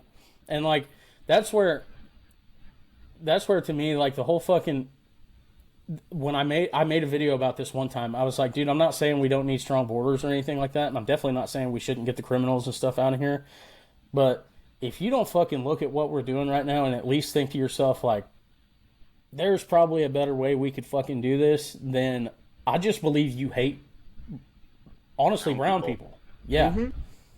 Like, I mean, and that's really what it is, because you ask any of these people, like most of these people have probably never met a fucking Mexican in their life, especially, you know, up out here, unless they've gone to the Mexican restaurant and the dude who served them is the only Mexican they've really ever interacted with in their whole goddamn life. And then they act like these people are the worst thing in the world with no actual firsthand experience. Yeah. And there's nothing to support that. Like, nothing. These people commit... No statistic. No, they commit far less crime than natural-born citizens. They work harder for less money. They don't reap the tax benefits for the money that they do, and they do pay taxes. Like, no matter how you look at it, like tens of billions of dollars come from, you know, in tax revenue come from the undocumented population. None of it fits this narrative, and it's not even like one of those things where like, oh, you're lied to. Like, yeah, sure, they're lied to, and they're told that they're rapists and murderers and all this by their cult leader. But the reality is, think about it. Like, if you risk your life to come thousands of miles to, you know, sneak into a country for a better life, are you going to draw attention to yourself by committing crimes and doing dumb shit where you'll get caught and kicked back out? Like, nope. Just logical. It's the same thing with the fucking abortion argument of these late-term abortion shit. I'm like, you think that a woman gets pregnant and she's gonna go 9 months and then just be like, nah, never mind, change my mind after I've had the cravings and the stretch marks and like can't see my feet and just everybody knows I'm pregnant and shit like that. You just think right there, 9 months, like, no, fucking change my mind. Psych, guys, I'm getting this thing back. I could see women doing post-birth abortions, obviously, you know, totally realistic. Happens all the time. Not been a crime for all of eternity. Dude, that's what I'm talking about. It's no different than when they were like, you know, like Republicans would always say like, oh, dude, they're fucking, there's millions of fucking illegal immigrants on Medicaid and stuff like that, and that's what we're getting rid of in the one big beautiful bill, not trying to cut it all. And I'm like, dude, okay, here's the fucking thing. You can Google this shit. Illegal immigrants make up like 1% of the federal aid when it comes to fucking Medicaid, and it's only for fucking emergency services. So illegal immigrants are not receiving federal aid when it comes to Medicaid or Medicare. They don't. Less than 1% of that funding goes towards illegal immigrants. And they pay in way more than that. Yes, and they pay in way more than that. So you can't fucking tell me that that's true. And if you believe it to be true, then I believe that you believe whatever the fuck you're told by whatever fucking person that you fucking support, and you refuse to fucking go back on it at all. You refuse to do any research or critical thinking in any capacity whatsoever.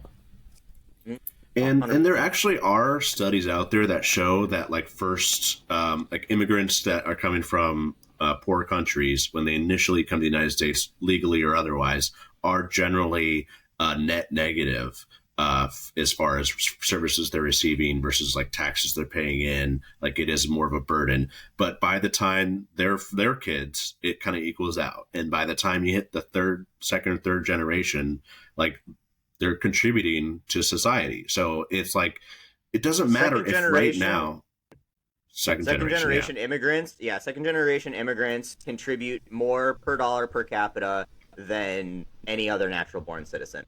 Right. Yeah, it literally makes no sense to not have these people here. If there are jobs for them, why don't we fill them with the people that are right fucking here? We literally just got a free labor we didn't have to advertise for. You always see like countries be like, come live here, come spend your money here. We didn't have to do that. They're here and they want to work, and we have jobs that need to be filled. We have positions that need to be filled. Like, what are you doing?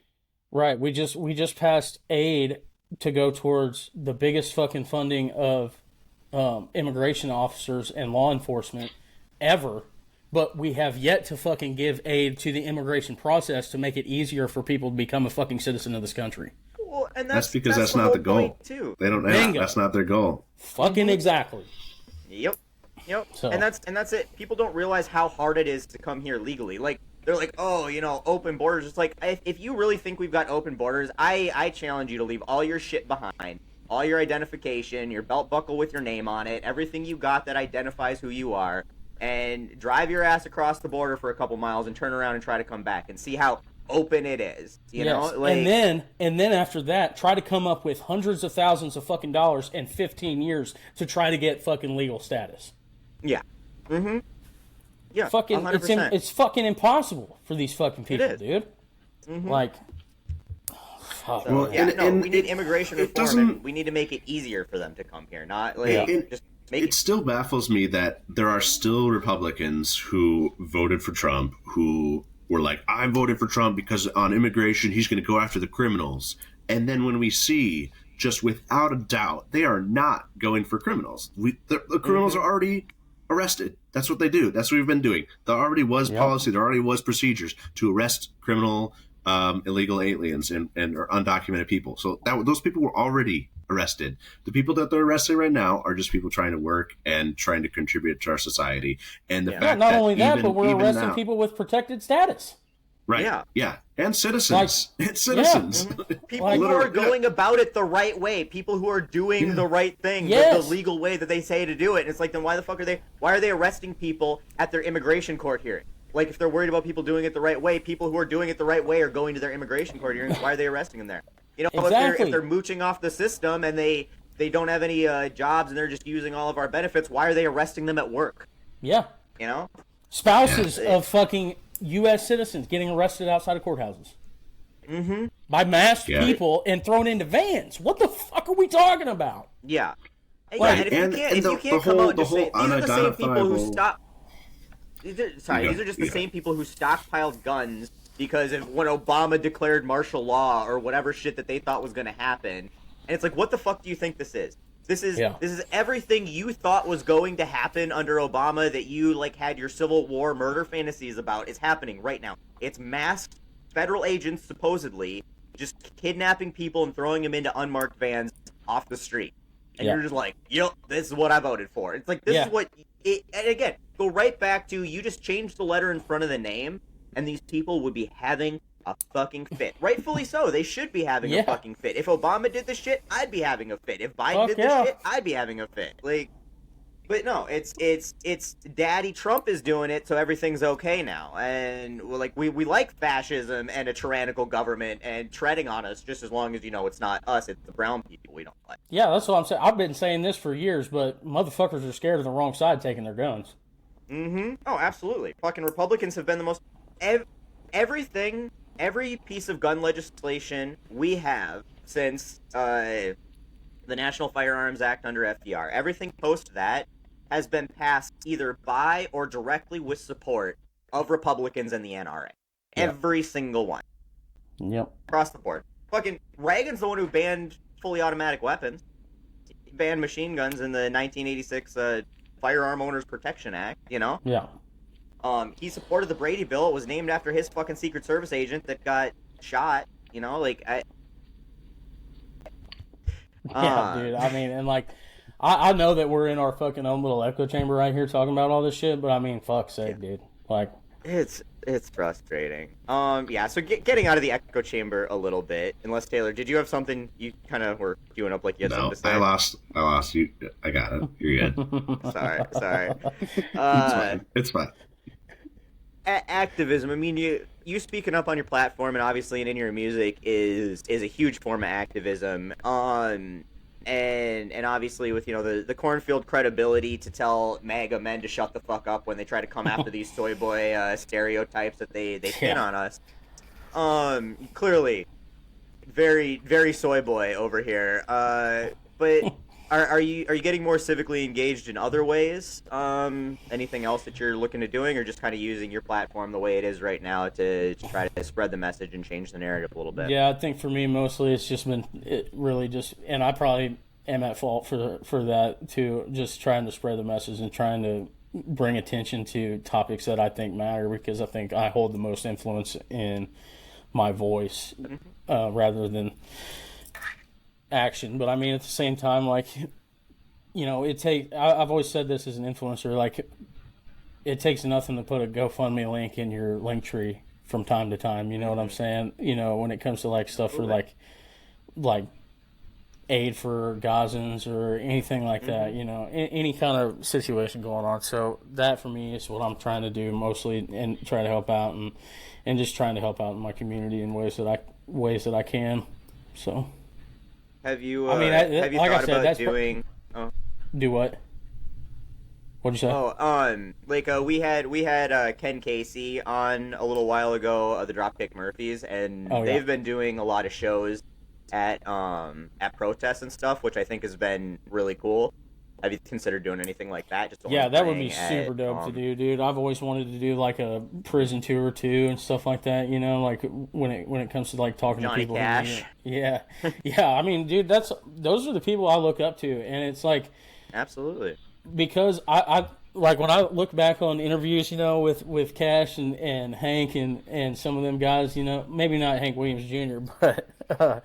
With Merle and Willie Nelson especially, dude. Like, these people weren't afraid to say fuck the government. You know what I'm saying? And like, I don't know how the outlaw in them got fucking misconstrued into being a bootlicker for fucking Donald Trump, but I can tell you right now, if Johnny Cash was making music in today's world, it wouldn't be fucking pretty. That motherfucker, he'd be canceled by the right in seconds, dude.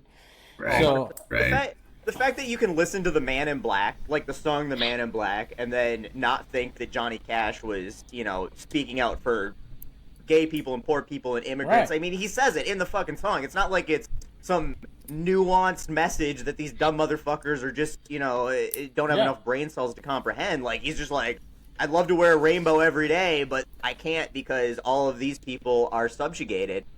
And yeah, Merle Haggard the same way. I mean, the fact that they listened to Okie from Muskogee unironically, like, oh yeah, no, he wrote that song to make fun of these motherfuckers. The whole song is making fun of these people before he went and sang a show to them. Like, they're like, oh, we're going to Muskogee, Oklahoma. I wonder what the type of person who lives in Muskogee, Oklahoma would be like. And then he just wrote this song making fun of them, you know, and the fact that doesn't. It's like, I'm in on the joke though.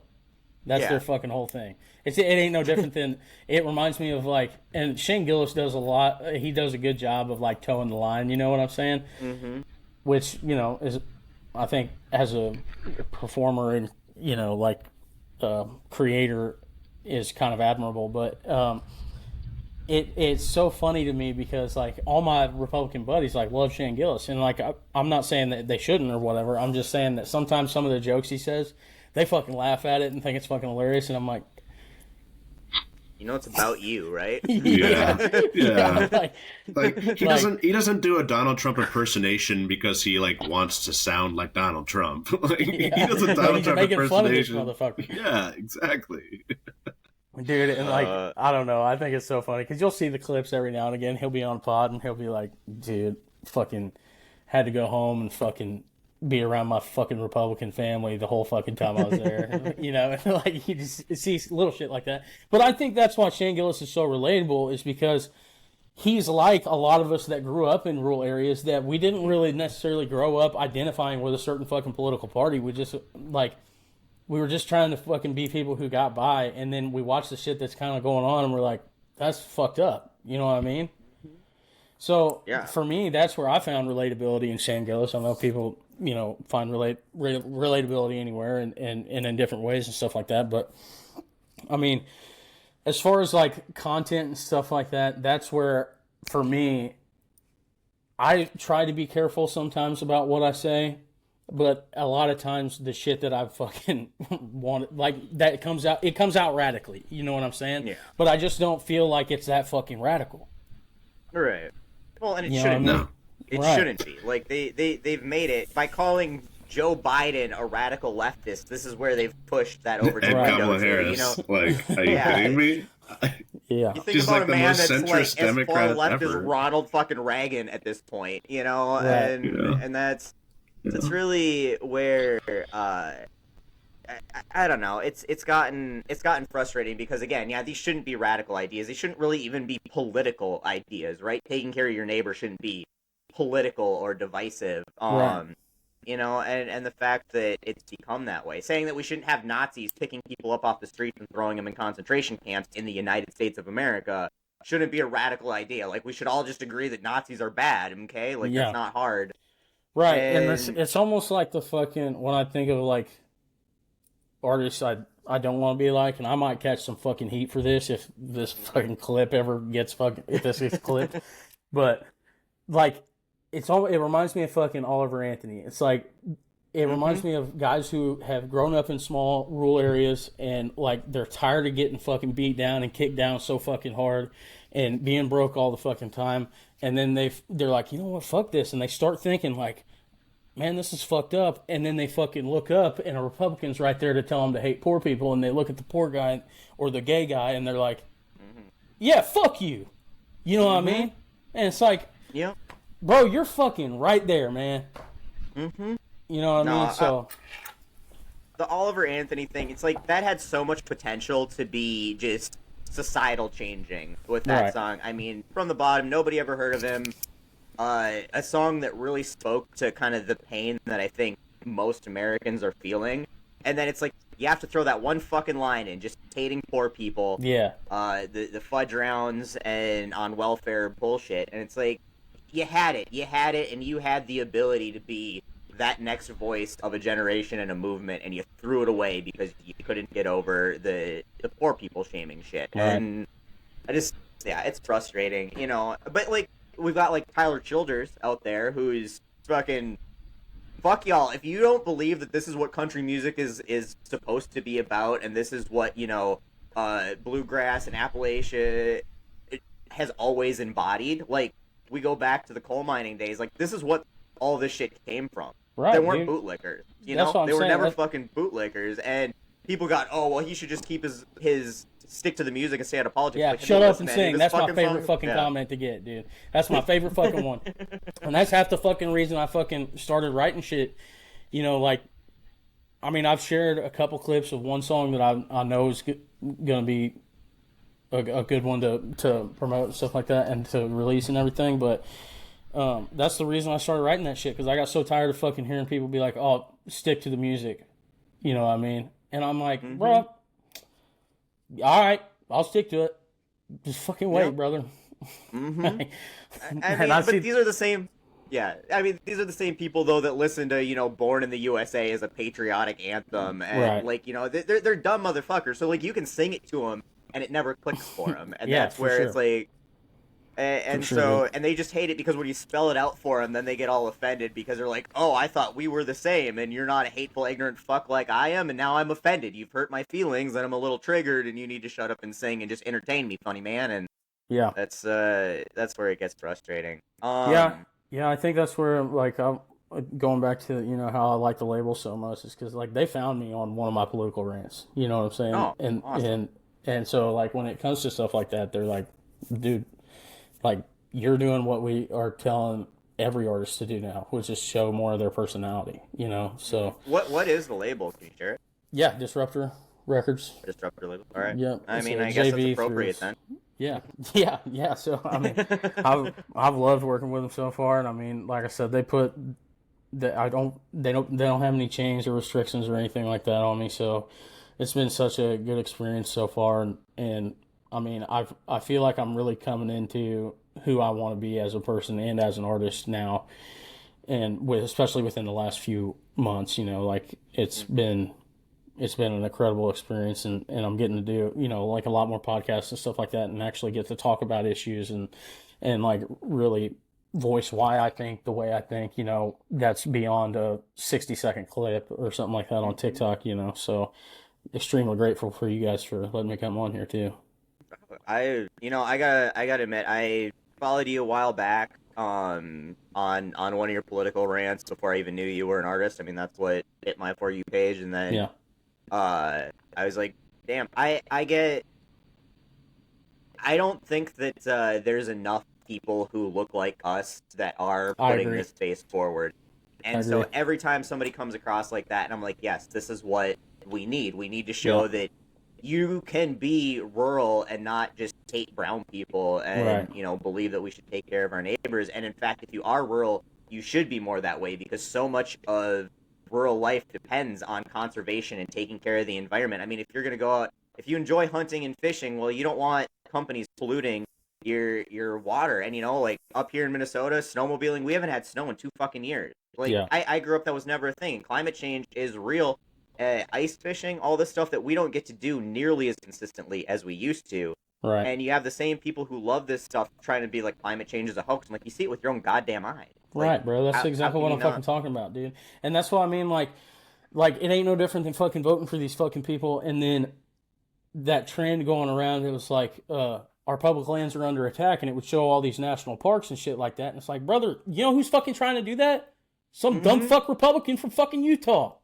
Yep. Like, yeah. When are we going to stop fucking putting these people in fucking office, dude?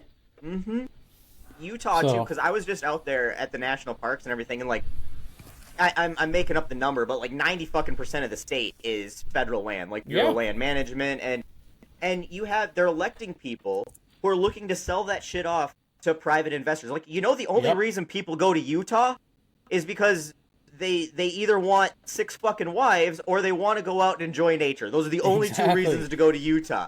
And so, like, unless you're looking to just never drink alcohol again and have more than one wife problem, because I don't know how anybody could handle more than one, you're going out there to enjoy just some of the most beautiful land that the country has to offer.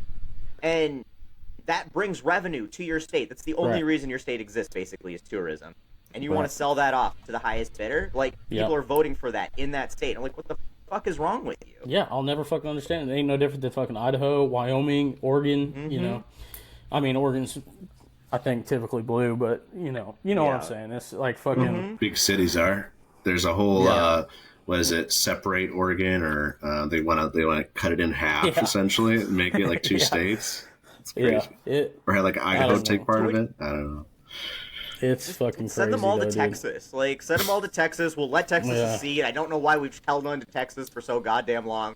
Just send them down there. We can give them Oklahoma, too. Just fuck it. Give them both of them. And, we can let Texas and then let them do their thing. It. Yep. Yeah. There we go. Let me ask you guys a question.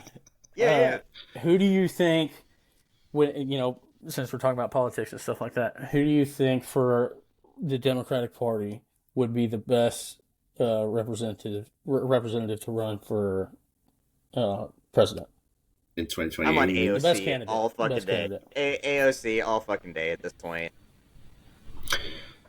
Yeah, probably. I mean, Bernie was the best, and then we, rigged the system against him. Okay, let me ask you let me phrase that a different way. Best candidate that has the best chance of winning. I honestly think that AOC is still there. I think people are looking for somebody younger and disruptive. I don't think that there's a mainstream center line Democratic candidate. Like, people are sick of it. That's why we have Donald Trump, is because they don't feel that their needs and issues are being heard. And Donald Trump doesn't give a shit, obviously, but he spoke to that, right? Like, he spoke to, I hear your frustrations, and, and he gave them a scapegoat to blame everything on. But Bernie resonated with the same types of people for the same reasons. And I think, and I get that, like, the woman thing is up in the air because we haven't had a great run with that, and I think there's a lot more to that than it was just, a gender thing. I think that these were establishment candidates that had a lot of controversial history, whether it was right or wrong. You're in politics long enough, people build dirt on you, and people kind of get a perception in their head, and I think that was definitely the case, at least with Hillary Clinton. I think, to the AOC thing, I think that people think she is too far left to win. Well, she's definitely, my personal opinion. She's definitely one of the more progressive people in politics right now, for sure. I think that if her campaign centers around economic populism, then I think that she has a chance. But I think there's a chance if she focuses on economically. Yes, I will agree with that. But if it turns into another social propaganda campaign, we're fucked. Yeah, I think that's where because that's what most of the focus is on. Obviously with Bernie, and I think with AOC in line with that is it's always been economic populism. It's always been class solidarity. It's the billionaires are the problem, and all of the other things are sub-problems of that. So, racism sucks, but racism is a tool that's used to divide and keep the working class separated and fighting among themselves rather than focusing on the real issues. And so I think that if we want to say that she's too far left, not relatable, and the country isn't willing to go there, and obviously I skew more progressive, and I feel that the country is ready to go there. But if not, then I would say Tim Walz is the old white man we need in that sense. I think that Tim Walz might be a good candidate. I think the strongest candidate, if we got the right campaign dollars behind him, because, I mean, I hate to say that, but that's what counts, is James Tallarico. I think James Tallarico is great, but you're not likely going to jump from a state. Because James Tallarico I think would be incredible. Absolutely incredible. I absolutely love him, but I think that's further down the line. I mean, I would agree with that. I just think that I think we've got to move away from the polarizing figures because we're giving them fucking ammunition. I think, in my personal opinion. I don't know. But I mean, the most polarizing figure to ever run for office is currently president. Well, yeah, I mean, but that's what I'm saying. I think he's a result of the polarization that we've had on the left. Well, I think it's the right has polarized social issues and then has created those wedge issues, and Democratic Party has just not addressed them in any meaningful manner. Yes, and that's I agree the with that. Yes, I agree with that 100%. So, yeah, I mean, I could be I'm definitely saying I could be wrong there if we start addressing the problem. If we start addressing economic issues. You got to have the right campaign and just actually address immigration at all, or any of these hot button issues that they're just going to talk and talk and talk about. Like, you got to have a response. Yeah. Honestly, too, I think another one that hits hard, but now going back to another black woman, but it's Jasmine Crockett. Yeah, I would agree with you there. I like that she's from Texas too. Yeah, I think honestly, I would go Jasmine Crockett maybe even more over AOC. She's had less of the socialist heat kind of put on her, less time kind of in the limelight. She can meet the energy wherever it's at, which AOC can too. But like she's good at that. Texas, and she obviously speaks like an American. Like she speaks like an everyday middle class American. You know what I'm saying? Mm-hmm. It doesn't sound too pretentious. It does, like it comes across like you're having a conversation instead of like you're being spoken to. Yeah, absolutely. Versus spoken with. So I mean, I think that's a major fucking thing too. And I think that's why Obama did so well is because he was very charismatic when it came to speaking in general. So.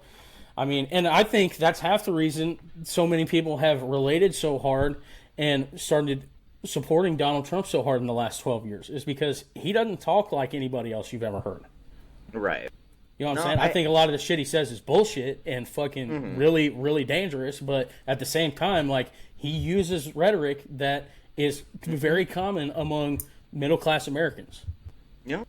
100%. No, I agree. We don't need the flowery language, the PC language. We've definitely gone, I think, and swung too far in that direction when it comes to messaging. And yeah, having somebody who can come out and that's the thing. I say this all the time is it doesn't matter how qualified you are to do the job, what your resume looks like. What matters is can you win a popularity contest? Yeah. And you connect with people and make them vote for you.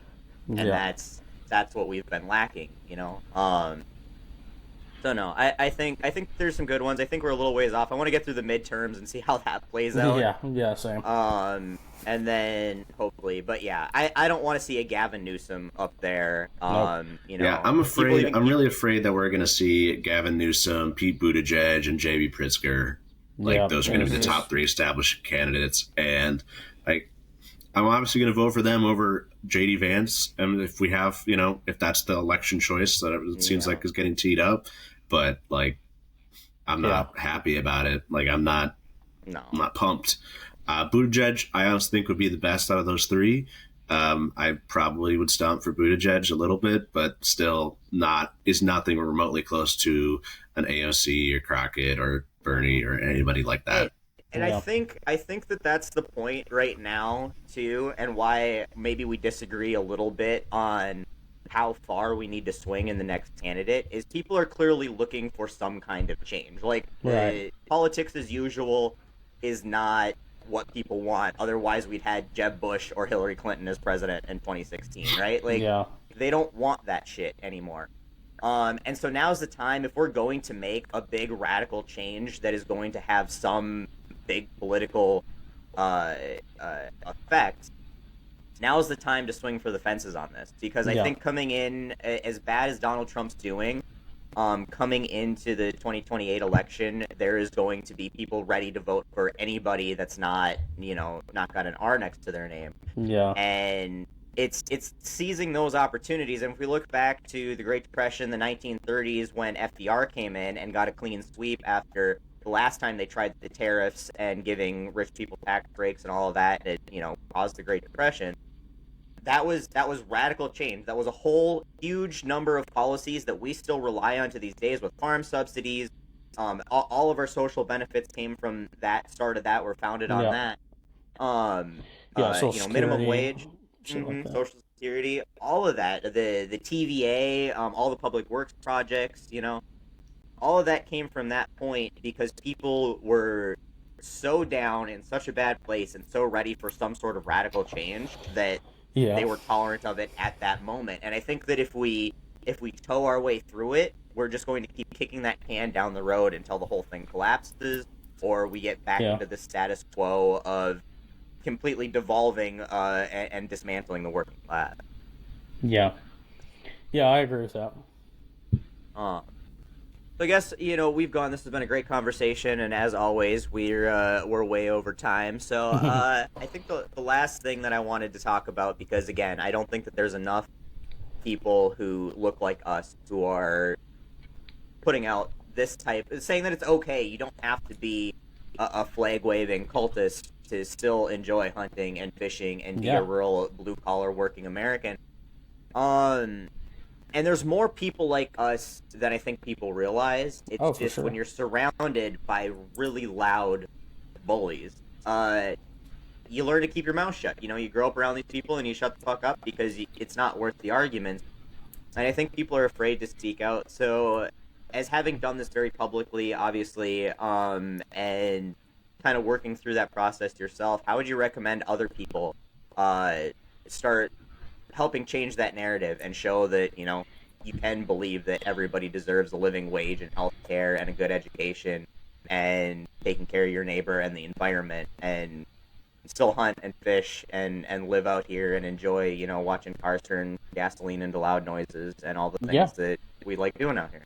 Yeah, I think the biggest thing is speak up. Just be loud. You know what I mean? For me, like I said, it took me a long time to really start talking about politics and stuff like that. But I hate even saying that, like, I talk about politics, because I just feel like I talk about issues that are fucking wild, But just speak up and be loud and be proud of who you are. You know what I'm saying? Like, you don't have to feel bad for liking guns and being able to go out and hunt whitetails, and also say that people should be able to get fucking government assistance. Mm-hmm. Like, you know what I mean? Or like, you don't have to feel bad or feel emasculated because you think that way. Like, I definitely don't feel like less of a man because I think that gay people should be able to marry each other. Absolutely. Like, you're more of a man. Being homophobic is pretty fucking insecure. Like, if you two men kissing makes you feel uncomfortable, that's a you problem right there. You've got some things you need to work on. Some I always said that. There. They're like, they're trying to shove the shit down our throats, and I'm like, dude, if an NFL team sharing a fucking rainbow is enough to make you fucking be like, oh, they're trying to shove gayness down my throat, then I don't think it was that hard to say that. Yep. Yeah, maybe we should check your browser history there, buddy. I bet there's something in there. Yeah. I don't know that you'd want to check that browser history, though. Probably not. So, I don't know, and that's my thing. It's like, dude, there's nothing wrong with fucking thinking differently than... That's what I would want to say, I guess, to people who like might find themselves thinking like I do or something like that, but they do live in a small town or something like that. There's nothing wrong with thinking that having empathy is a good thing. You know what I'm saying? Like, empathy for people and just humans in general, like whether or not they're American citizens or anything like that. Like you're not less of a man because you believe that, people should have rights or people shouldn't be thrown into a fucking alligator swamp or, shit like that. Like we've got to stop fucking calling ourselves radical because we're not. You know what I'm saying? Mm-hmm. Like that's my main point is that fucking the shit that we're saying, like what radicalized you, bitch, nothing. I'm not that fucking radical. You are. Yeah. You know what I'm saying? So I don't know. That's pretty much where my whole mindset came from and why I stopped caring so much about what other people thought of me. And like I think then the general reception of even my music and myself as a person was better because I came across more authentic than I already was. Mm-hmm. So I don't know. Just be true to who you are and fucking be a good person every day and really fucking try to zoom out and not just look at your own fucking problems, but look at the problems that we all face and that people worse off than you face. I think that's a major thing. It's like I think it's a privilege to be able to stick your fucking head in the sand and be like, oh, I don't talk about politics. Mm-hmm. So, like especially when I'm around my buddies and stuff like that, when we try to have a conversation about it, or like somebody brings up a joke or something like that, and I come back with something a little bit heavier, they're always like, oh, see, dude, you just immediately get defensive. It's like, nah, dude, I'm just trying to have a conversation because I don't think we're that much different, Yeah. So absolutely. I think a major part for me is trying to bridge the gap, because like I want to get back to being able to have meaningful conversations with my friends that vote differently than me because we disagree on policy, like a little bit of disagreement on economic policy, not fucking human rights, Absolutely. Yeah. Right. And it's been really difficult to have that there's no longer is it just politics. It's now morality and human rights. Right. Like it's not just politics as usual anymore. Yeah. So I don't know. I miss those days. And I want to ask if your experience has been the same, but for me, because when I got on TikTok and started getting a social media following, and I was like, I wasn't going to do politics, and it lasted a whole fucking video because I can't keep my mouth shut. Yeah. But, I was like, I didn't want to put that out there in the world. Like, I think people generally knew where I stood, by and large, if you knew anything about me, but it wasn't something that, I ever got really overt about. I'm like, I start calling these dumb motherfuckers in creative and insulting ways, they're going to know that I'm talking about them, and that's going to get awkward, and I'm going to lose friends over this, and it's going to be, like, difficult for me to just exist in the place that I live, and I think that that's what a lot of people struggle with. But for me, that was never the experience. I think a lot of these people feel really emboldened because nobody ever challenges them, and they're just around this group of people that gets really loud and fuck your feelings, but when it comes to the, okay, we can play the fuck your feelings game if you really want to, then they tend to be like, oh, maybe we just shouldn't talk about this, and we should go back to just shutting the fuck up and enjoying life in general. And that's really been my experience. I have had zero negative interactions in my personal life from coming out and being very unapologetically political in a very public way. Yeah, I agree 100%. Like none of my best friends that, like I was just talking about, vote differently than I do, we're still all best friends. Mm-hmm. You know what I mean? We're getting ready to go on a float trip this weekend together and drink a lot of beer. So that'll be fun. Yeah. So I guess I hope that people can hear that and give them the confidence to come out and be who you are and be proud that you have these ideologies and that you believe that people are people and should be taken care of and that you have that empathy. And, contrary to what awkward billionaire tells you, empathy is not a weakness, Yeah, and I chalk it up to like this. It's almost like when I hear one of my friends really start to fucking, because not a whole lot of my friends are really like, oh yeah, let's fucking go Daddy Trump, like they ain't like that, you know what I mean? And I think most people, especially in small towns, really aren't like that. They just think he's the fucking better option because they're fucking delusional enough to fucking believe that. And I'll tell that to them. They know that I fucking feel that way. But, I think that it's just maybe a fucking clouded moment. And they probably feel the same for me, But, it is fucking hard to look past sometimes. And like, I get where some people, when they come online and they're like, dude, I don't know how you can be friends with these people, because at a certain point it's like, what the fuck? But at the same time, for me, it's like, dude, these guys fucking were hanging out with me when I was strung out on fucking pills and trying to help me get fucking better. I know the kind of people they are. I know that somewhere in them, they have empathy for humans. They have empathy for people they fucking care about. And they truly do care about people at the end of the day. So it's just the fucking lines and the shit that we see online every day and in the media and in the news and shit like that. It's like they're trying to fucking drive that wedge. But I never, in my personal life, have ever felt that wedge there.